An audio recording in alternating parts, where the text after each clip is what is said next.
अखिल भारतीय औषध विक्रेता संघाच्या व महाराष्ट्र राज्य केमिस्ट अँड ड्रगिस्ट असोसिएशनच्या मार्गदर्शनाखाली सांगली जिल्हा केमिस्ट अँड ड्रगिस्ट असोसिएशन तर्फे सांगली जिल्हाधिकारी कार्यालयावर भव्य असा निषेध मोर्चा काढण्यात आला होता।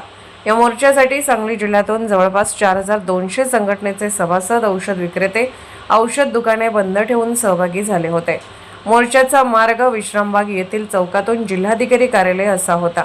मोर्चाच्या सुरुवातीस महिला केमिस्ट व नंतर पुरुष केमिस्ट असे 2 ओळीमध्ये होते। एकदम शिस्तबद्ध व व्यवस्थित होते। नागरिकांना या मोर्चाचा कोणताही त्रास झाला नाही। मोर्चाचे कारण ऑनलाईनवरून बेकायदेशीर औषध विक्री, गैरप्रकार, झोपेची, नशेची आणि गर्भपाताची औषधे डॉक्टरांच्या चिठ्ठीशिवाय मिळत असल्यामुळे हा बंद पुकारला होता।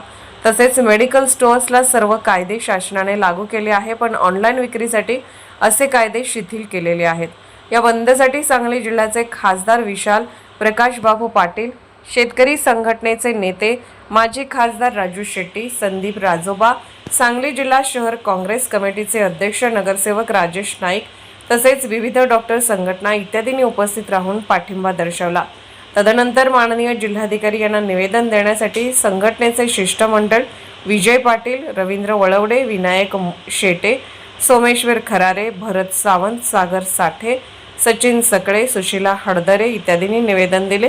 यावेळी जिल्हाधिकाऱ्यांनी दिला। तसेच पुढील आठवड्यात तातडीची मीटिंग घेऊन या विषयात सांगली जिल्ह्यात नशेचे औषध विक्री बंद करण्यासाठी पावले उचलतो असे आश्वासन दिले।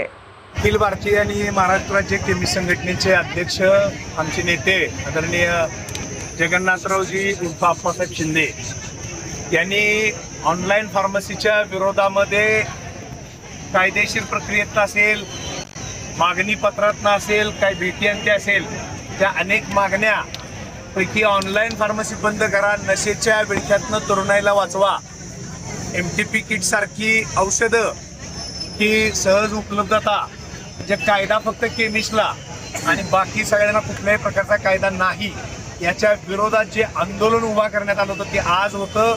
त्याचा बंद जसा देशामध्ये आणि राज्यामध्ये तसा या शहरामध्ये सांगली जिल्ह्यामध्ये पार पडला। आणि मला अभिमानानं सांगायचं आहे, सांगली जिल्ह्यातल्या प्रत्येक केमिस्ट सभासद बंधू भगिनीला या निमित्तानं मी कृतज्ञता व्यक्त करतोय। त्यांनी आम्ही दिलेला हाकेला 4200 लोकांनी हो दिला आणि प्रचंड मोठ्या संख्येनं लोकांनी इथं येऊन जिल्हाधिकारी कार्यालयावर मोर्चा काढला, साहेबांना निवेदन दिलं आणि साहेबांनी आम्हाला आश्वासित केलंय की या विषयामध्ये 100% शासनाला तुमची भूमिका कळवली जाईल आणि किमान सांगली जिल्ह्यापुरतं याच्यावर नियंत्रण कसं आणता येईल बघितलं जाईल। माझ्या तमाम केमिस्ट बांधवांना या निमित्तानं मनपूर्वक धन्यवाद देतो। पुढचं पाऊल तुम्ही हे नाही मंजूर झाले तर तुमचं नाही जमलं, हे नाही झालं तर 100% आम्ही पुन्हा रस्त्यावर उतरणार, साखळी उपोषण करणार। काहीच नाही झालं तर सगळ्या चाव्या केमिस्टच्या जिल्हाधिकाऱ्याच्या हातात येणार। तुम्हीच औषधं वाटा, तुम्हीच काय करायचं ते करा।